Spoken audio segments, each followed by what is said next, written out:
On today's episode of Undercover Boss, a former inmate turned CEO goes undercover in Fatburger, one of the fastest hamburger chains in the world. By working in the field, this boss finds out that flipping burgers is not easy as it looks, and along the way he'll discover that not everyone likes Fatburger and thinks that it's a fast food paradise. Food or more materials from us, and so it's really like, so I'm working for you, but why? Because you don't care about me. Also, like payroll, we're struggling so hard, by the time we get our paychecks, there's no money in the bank. And what will happen when the boss's mission is compromised, and how will his employees react? You know, you look like the president of Fatburger. I'm done. I've blown my cover. This is a total disaster. You look like him?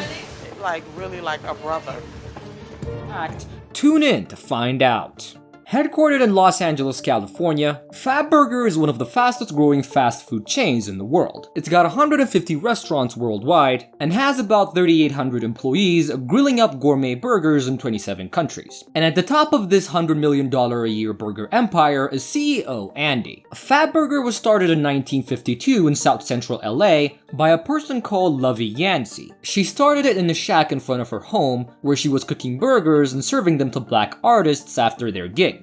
Fatburger kept growing in Los Angeles, and Lovey franchised it to about 20 stores, and today they operate in 27 countries around the world. Fatburger is really Hollywood's burger chain, as some of the notable franchise partners are Queen Latifah and Kanye West. Andy was born and raised in Portland, Oregon. At 23 years old, he started a real estate finance company, and by 28, his company was one of the largest in Portland. At 30, his company went public and he had $100 million worth in stock, but tragedy struck when in 1998, the real estate market crashed and forced his company into bankruptcy in a few weeks. And so he tried to make a business deal to save his company, which was said it was okay by his lawyers, but the authorities investigated him for violating a pension fund law, and he fought the investigation for 7 years before coming to settlement for 14 months in prison.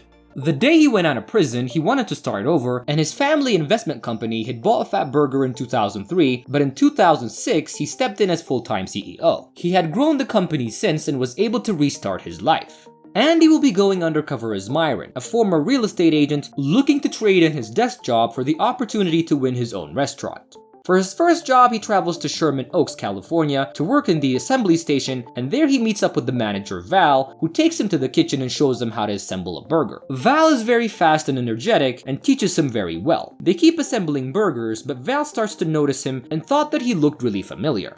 Who is he? He said he's in the real estate, but the real estate market is really You know, bad. Fatburger, right? No. I thought he looked. Exactly. He looked like. Don't he look like Andy?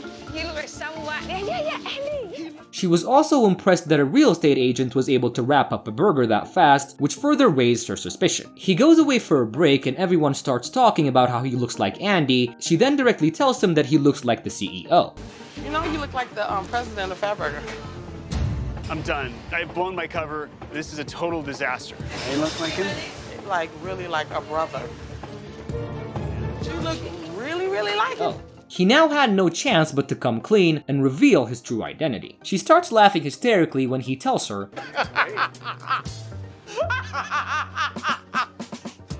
and he then asks her for her ideas to improve the business. She tells him restaurants should have centralized maintenance lists so problems can get fixed very quickly. He then asks her not to tell anyone else about his identity before ending his shift for the day. The next day he travels to Reno, Nevada to work with a shift leader, and this is one of the most underperforming stores, so he wants to figure out why. He meets up with Lisa, who starts working the cashier. She then teaches him how to take orders, and he does that for a while. And while working, he learns that this restaurant runs out of materials regularly, and Lisa reveals that they had to turn back customers because they were not provided with enough meat.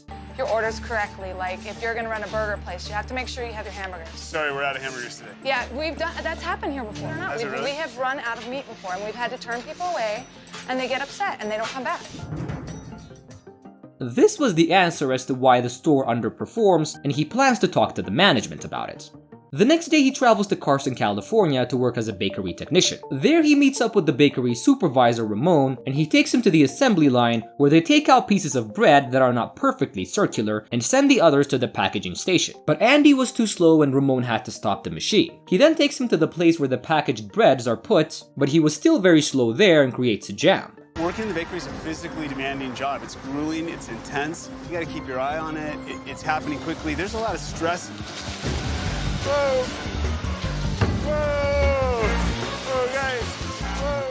This leads Ramon shutting down the machine and cleaning up the mess. Later on their break, he learns Ramon has been working for the company for 25 years, and he's a very hard worker and doesn't miss a day even when he is sick. He also learns that his wife has been having problems with her immigration process, and he's been spending a lot of money on lawyers to finish that. Ramon has a very stressful family legal problem to deal with right now regarding his wife's immigration status, and yet he's committed to his family and he's committed to his job. He's been here 25 years.